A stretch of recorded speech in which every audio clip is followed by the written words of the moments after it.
So for some people, they're really not interested in necessarily getting their time back. They just want the additional money.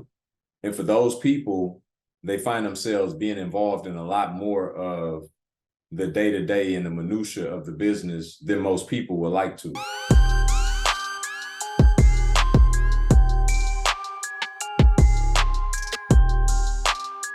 I had a different question in mind, but he actually brought up something Will did that I'm interested in currently as well. Like as far as multifamily and starting out, would you say it's smart to look into property management on the front end when starting out, or start, building a portfolio? 'Cause I'm looking at maybe duplexes and triplexes to start and just scale up from there to maybe apartments and things like that. But as somebody who's just starting out, is it smart to look into property management, or smart to just kind of get your hands into everything and then whenever it gets bigger, look into property management? The question you have to ask yourself is, like, what are you doing it for? And when I say what are you doing it for, I mean, what are you investing for? Is it to get your time back?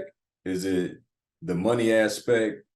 Is it both? And I think as you start to ask yourself those questions, those answers will reveal to you how you need to go about doing your business. So for some people, they're really not interested in necessarily getting their time back. They just want the additional money. And for those people, they find themselves being involved in a lot more of the day-to-day and the minutia of the business than most people would like to. One of the primary reasons why we teach remote investing is not just so for the fact that you can do it from afar. It's because most of our students, our clients, like, they are already high capacity in whatever they do day-to-day, whether it's run a business, they're practitioners, or work for corporate America.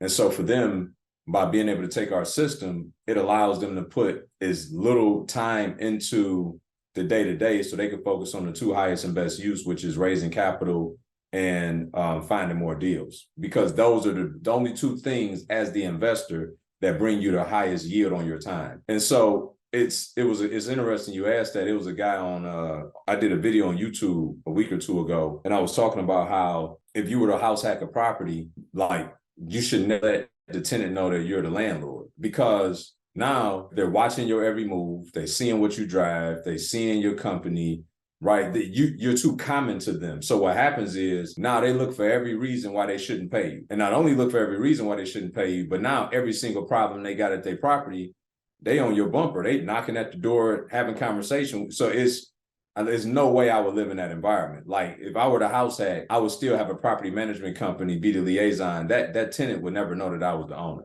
And so somebody responded to that, right? Somebody responded to it and said, I disagree. I feel like I would learn more to do the management myself. And I said, and that's fine. You could disagree.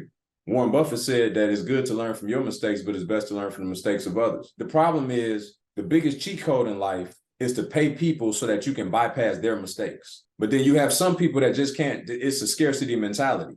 Like, they think that it's something more noble about going and repeating the same mistakes that you did, not realizing that it was only by God's grace that you made it on the other side of it. Because I lost $500,000 in this business. Most not going to endure that kind of loss for long enough to even get on the side to solidify things and make millions of dollars and live to talk about it. Most people not even going to endure the loss as it continues to grow and mount to such a level before they quit.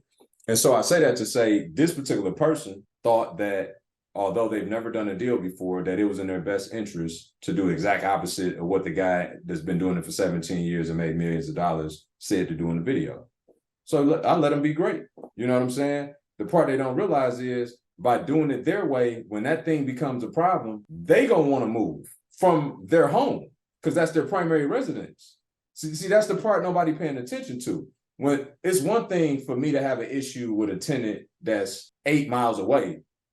It's another thing to have issue with a tenant that's living upstairs or downstairs or next door to me. And so I hope that additional context, did that help with some direction? No, definitely, man. I work remote currently, and I haven't in the past, and I've seen, like you said, the power of having your time and as your biggest leverage. Like, my life has really changed in that aspect. I was just thinking in my mind, especially as a medical practitioner, somebody who's had to do internships, like, oh, am I missing something by not being hands-on at the beginning? But yeah, my mindset is like you saying, like, oh, like, I'm going to be doing different things anyways. I don't need to be involved on the front end, but I just want to make sure, like I said, I'm not, trying to skip the line or anything like that. Yeah, for sure, for sure. No, I think the sheer fact that you stopped to ask the question lets me know that it's not in your nature to skip the line, right? You're a student first, always. It's just about what should you be a student of. So do you have to go out and actually manage the properties and go through all the rigmarole and the turmoil from that? Or could you just position yourself to take in counsel and content that could show you how to vet the property managers, what questions to ask them, what metrics should you be looking at, so that then you can hold them accountable, although you never done it. And that's what we do inside the program, is show you how to manage the managers and all the finite details of what they're supposed to do. So without you doing it, you still know the right stuff to ask to keep them and hold them accountable. So I was wondering if you could talk a little bit about like the formalities of actually having like a company, right? A real estate company, like the kind of the back office parts of it, the CPA stuff, the whatever paperwork you have to file for an LLC, getting the right attorney, that sort of stuff. Okay, so I'm gonna ask you back what I thought I heard you say. Okay, so you want to know the formalities of actually starting the LLC, or I just want to make sure I understood clearly. So so you have the LLC, and there are, like, you have operating agreement, right? Let's say you're lending money to the company, or you're getting money from whoever it is, and you're creating a loan document, to say, okay, this money is either a contribution, right, or it's a loan to your company. And I guess I don't have really like a specific question. I kind of like that sort of, all that sort of stuff. I got you now. I'm clear. All right. Thank you for the additional context. So it depends. The answer is it depends, right? Because what you just described is, in one scenario, you're doing a rate and term, which could be tied to a mortgage of some sort or some other type of note, right? And then the other thing you described as bringing cash into the actual business, and they become a part of the company in some form of equity. Hey, hope you guys are enjoying the video. I'm gonna let you get back to it, but real quick, I will be remiss if I didn't give you an opportunity to join me at our next 5-day challenge, where we are teaching people how to build 6- and 7-figure businesses in real estate investing using other people's money. And if you didn't think that was enough, you get to spend an hour with me each one of those days during the 5-day challenge with live Q&A, specifically to answer all those burning real estate questions that you've been curious about.